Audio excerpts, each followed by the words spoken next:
Trust the process.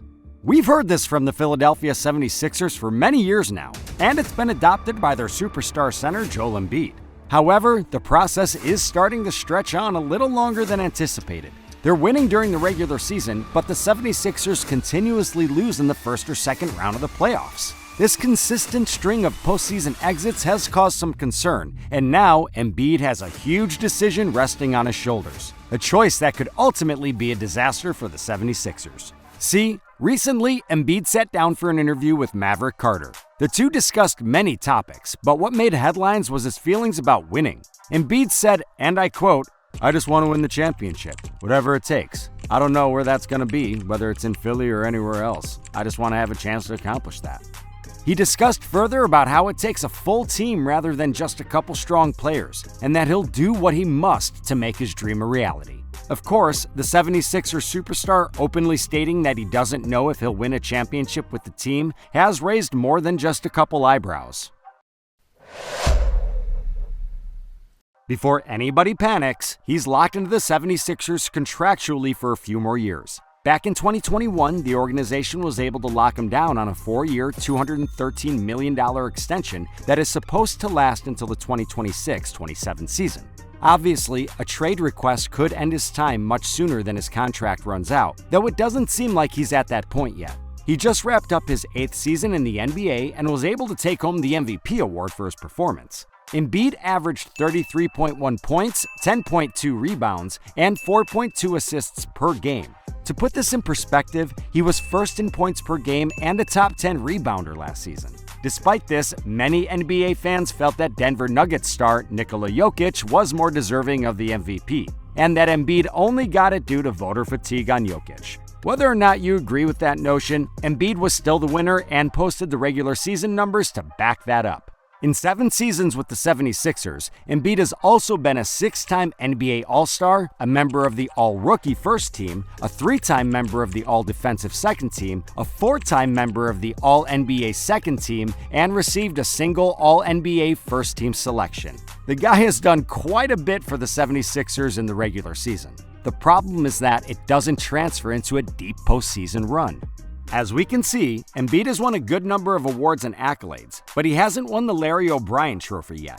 This is exactly why he's been openly discussing his feelings about winning a championship down the line. He wants to add that to his list of accomplishments. Now, not all of the postseason blame falls on his shoulders, but much of it does considering that he's their main superstar. This is his current playoff story.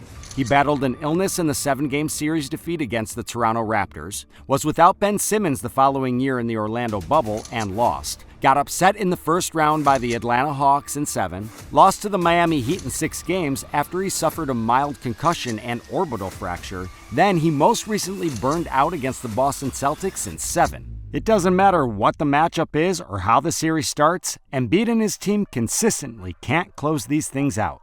He was injured at key points in a few of those series, which is simply bad luck. However, he's been healthy for a few of those losing series. Prime example in 2021, when they were knocked out by the Hawks in 7 games in the conference semifinals. That Hawks team had no business beating them at that stage in the playoffs considering the talent difference. If you want to isolate what Embiid brings to the table, he always puts up the numbers. He's always going to give you points and rebounds if he's healthy, and that's great. However, he rarely dominates the game when his team needs him to, and can't win big games on his own at the end of the day. We've seen other big-name superstars find ways to win close series, such as LeBron James, Steph Curry, Damian Lillard, and Jimmy Butler in clutch time. Butler, in particular, really put this display on against the Celtics. He's not the most talented guy out there, but has such a winning mentality that the Heat always seem to outperform expectations behind his leadership. This is just that one thing Embiid is missing. It's not something that you can pinpoint when watching a game or checking the stats, and it's certainly not something that just comes and goes. It's a unique factor that separates the best leaders from the superstars that we have in this league. And so far, Embiid really hasn't shown that on his own. But of course, this problem in Philly is more than just him. Embiid always seems to have another star running mate besides him, with a strong supporting cast as well. The 76ers always seem like they are a team that can be a championship contender, but looks have been deceiving. A few years ago, Embiid had the aforementioned Ben Simmons. Simmons was a flop. He was unwilling to shoot the basketball, but would do literally everything else asked of him on the floor. Then eventually, he did nothing and just sat on the sidelines. His lack of drive to play and supposed mental health challenges led him to be a waste of space in Philadelphia, and they shipped him off a few years ago to the Brooklyn Nets in a trade to get James Harden. However, they didn't get Harden, who was scoring 40 points a night on the Houston Rockets. They got a Brooklyn Nets version of Harden who operated as more of a facilitator because he said that he was willing to play any role in order for them to win. Don't get me started on the disaster in Brooklyn between him, Kyrie, and Durant. Despite swapping Simmons for Harden, the past few years have generated the exact same results. And to be honest, part of the blame lies with that facilitator mindset of James Harden. They need him to take over games and score. Philadelphia really needs a point guard like Curry or Lillard, a guy that goes out and facilitates but isn't afraid of stepping up and taking over the offense for a few games when needed. Harden did that occasionally, more than Simmons, though he ultimately disappeared in key moments too. He did have a 40-point outing on a big stage, then proceeded to shoot 30% from the field and averaged 13 the next few games. Now, Harden has requested a trade out of Philadelphia, once again having them on the lookout for a star next to Embiid. This instability is exactly why Embiid is having doubts about his future in Philly. And if you're looking at the market right now, there really isn't anybody that could be swapped for Harden that can help them win a championship. Most superstars are absolutely untouchable, but a significant number of teams would want Embiid if he were to show a true desire to leave. If he does choose to request a trade, I would look for him to try to go to one of the top-tier teams. The Miami Heat could be on that list, and they definitely seem like a singular piece away from winning it all. I mean, they've made the NBA Finals multiple times in the past few years, but haven't been able to take it home. Butler is a star in his own right, and the depth is always there in Miami. There just isn't another superstar. Bam Adebayo is a great center, an all-star center, though Embiid would still be an upgrade. It might be a long shot, though it's a possibility. Another team would be the Boston Celtics, but that trade could or could not make sense. Boston just nabbed Kristaps Porzingis to attempt to fill their lack of versatility at the center position, which was a good pickup. The problem is that we don't know what type of defense Porzingis can play at this stage in his career, and if he'll even mesh with Boston. Plus, Al Horford can't play basketball forever. Boston might be in the market for another big man soon, and if Embiid expresses a distaste for Philly, they could try to throw a massive trade package their way. The thought of Embiid playing with Jaylen Brown and Jason Tatum on the Celtics is mouthwatering, however implausible it sounds. Let us know what you think in the comments below.